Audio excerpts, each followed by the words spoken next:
संत रामपाल जी महाराज की रिहाई अब निश्चित हो चुकी है। ये शब्द जैसे ही सामने आए, पूरे देश में एक हलचल सी मच गई।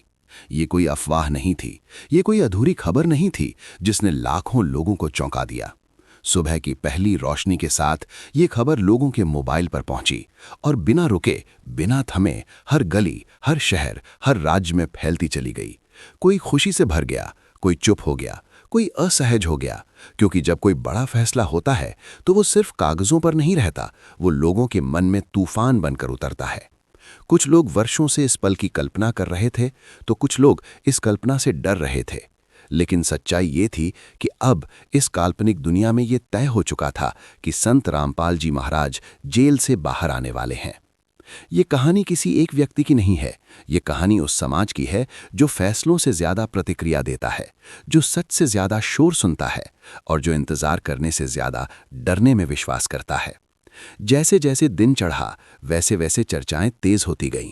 कोई कह रहा था कि ये न्याय की जीत है, कोई कह रहा था कि ये व्यवस्था की हार है, कोई कह रहा था कि अब हालात बदलेंगे। लेकिन कोई ये नहीं समझ पा रहा था कि असली बदलाव बाहर नहीं, भीतर शुरू होने वाला है। इस काल्पनिक कहानी में जब ये तय हो चुका था कि संत रामपाल जी महाराज रिहा होंगे, तब जेल की दीवारें भी कुछ अलग सी लगने लगी। वर्षों से जो दीवारें चुपचाप खड़ी थीं, अब मानो वे भी किसी अंत का इंतजार कर रही थीं। समय अपनी गति से चल रहा था, लेकिन लोगों का मन उससे कहीं तेज दौड़ रहा था। कुछ लोग अपने पुराने विचारों को मजबूती से पकड़े हुए थे। उन्हें लग रहा था कि जो उन्होंने सोचा था वही सही था। लेकिन कुछ लोग पहली बार रुककर सोच रहे थे कि क्या हमने कभी पूरी तस्वीर देखी भी थी, या हम सिर्फ वही देखते रहे जो हमें दिखाया गया। शहरों में चर्चाएं थीं, गांवों में फुसफुसाहट थी, सोशल मीडिया पर बहस थी। हर कोई बोल रहा था, लेकिन बहुत कम लोग सुन रहे थे। क्योंकि जब कोई फैसला हमारी सोच से टकराता है तो हम उसे समझने की जगह उससे लड़ने लगते हैं। इस कहानी में कुछ ऐसे लोग भी थे जो वर्षों से शांति से प्रतीक्षा कर रहे थे। न उन्होंने शोर मचाया, न आरोप लगाए, न किसी को नीचा दिखाया। वे बस इंतजार कर रहे थे। उन्हें विश्वास था कि अगर समय ने ये मोड़ लिया है तो इसके पीछे कोई कारण जरूर होगा। और वहीं दूसरी ओर कुछ लोग ऐसे भी थे जिनके लिए ये खबर असहज थी, क्योंकि उनके लिए कुछ धारणाएं ही सब कुछ थीं। जब धारणाएं टूटती हैं तो इंसान सच से नहीं, अपने डर से लड़ता है। इस काल्पनिक कथा में रिहाई की खबर ने एक सवाल खड़ा कर दिया था। क्या हम फैसलों को समझना जानते हैं, या हम सिर्फ उन्हें अपने पक्ष में मोड़ना जानते हैं? क्या हम कानून और प्रक्रिया पर भरोसा करते हैं, या सिर्फ अपनी भावनाओं पर?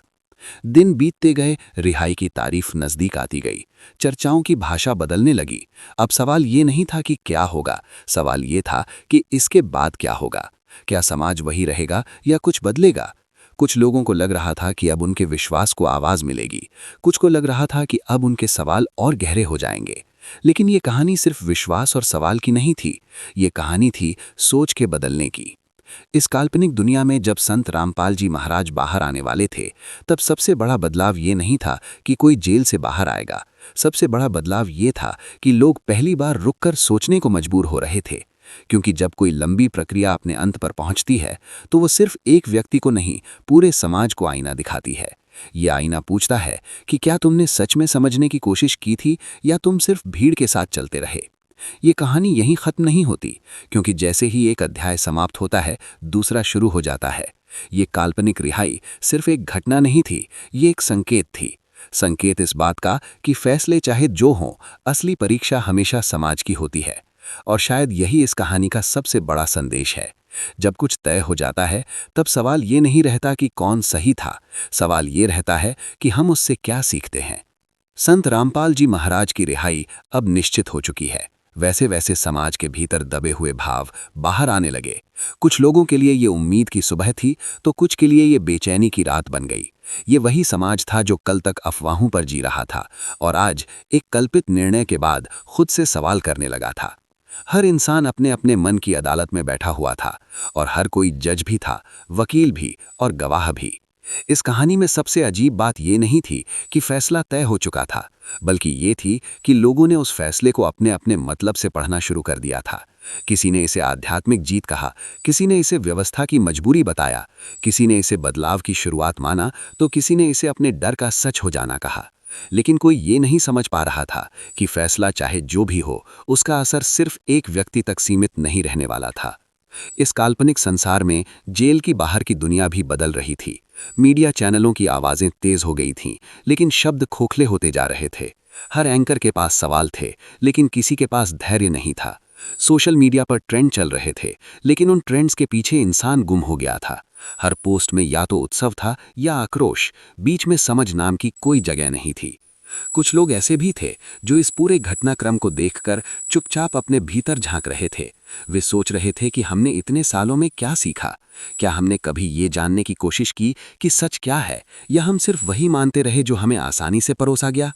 इस काल्पनिक रिहाई ने उन लोगों को भी बेचैन कर दिया था जो खुद को हमेशा सही समझते आए थे। दिन बीतते गए और रिहाई की कल्पित तारीख पास आती गई। शहरों में पोस्टर नहीं लगे थे, न कोई जुलूस निकला था, लेकिन मन के भीतर हलचल जरूर थी। कुछ लोग चुपचाप प्रार्थना कर रहे थे, कुछ लोग चुपचाप डर रहे थे, और कुछ लोग चुपचाप उम्मीद बांध रहे थे। ये चुप्पी बहुत कुछ कह रही थी, क्योंकि शोर के बाद अगर कुछ बचता है तो वो सच के सबसे करीब होता है। इस कहानी में संत रामपाल जी महाराज का बाहर आना सिर्फ एक घटना नहीं था, वो एक प्रतीक बन गया था। प्रतीक इस बात का कि समय चाहे जितना भी लगे, हर प्रक्रिया एक दिन अपने मोड़ पर पहुंचती है।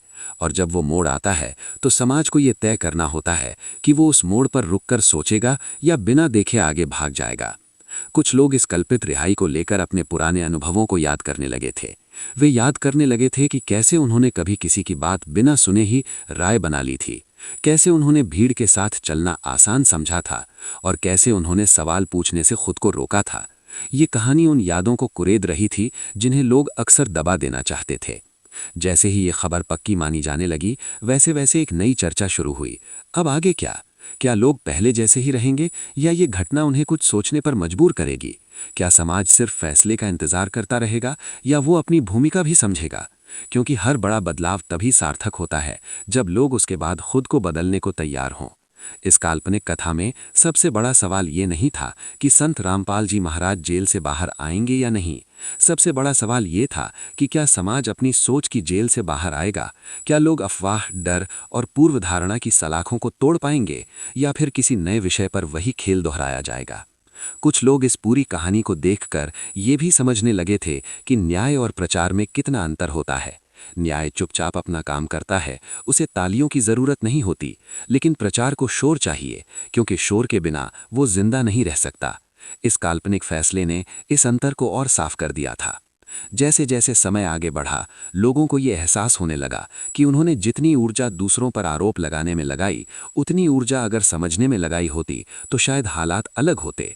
ये एहसास धीरे धीरे आया, लेकिन जब आया तो भारी था, क्योंकि सच अक्सर हल्का नहीं होता, वो वजन लेकर आता है। ये कहानी अब सिर्फ एक व्यक्ति की नहीं रही थी, ये हर उस इंसान की कहानी बन चुकी थी जिसने कभी बिना पूरी जानकारी के फैसला सुनाया था, जिसने कभी डर के कारण सवाल नहीं पूछा था, और जिसने कभी भीड़ के साथ चलने को सुरक्षित समझा था। इस काल्पनिक रिहाई ने उन सब के सामने एक आईना रख दिया था, और शायद यही इस कहानी का असली अर्थ था। न रिहाई, न जेल, न विवाद, बल्कि ये समझ कि हर घटना हमें कुछ सिखाने आती है। सवाल ये नहीं कि घटना क्या है, सवाल ये है कि हम उससे क्या सीखते हैं। कहानी यहीं समाप्त नहीं होती, क्योंकि समाज की कहानियां कभी एक फैसले पर खत्म नहीं होती, वे आगे चलती रहती हैं, नई परिस्थितियों के साथ, नए सवालों के साथ।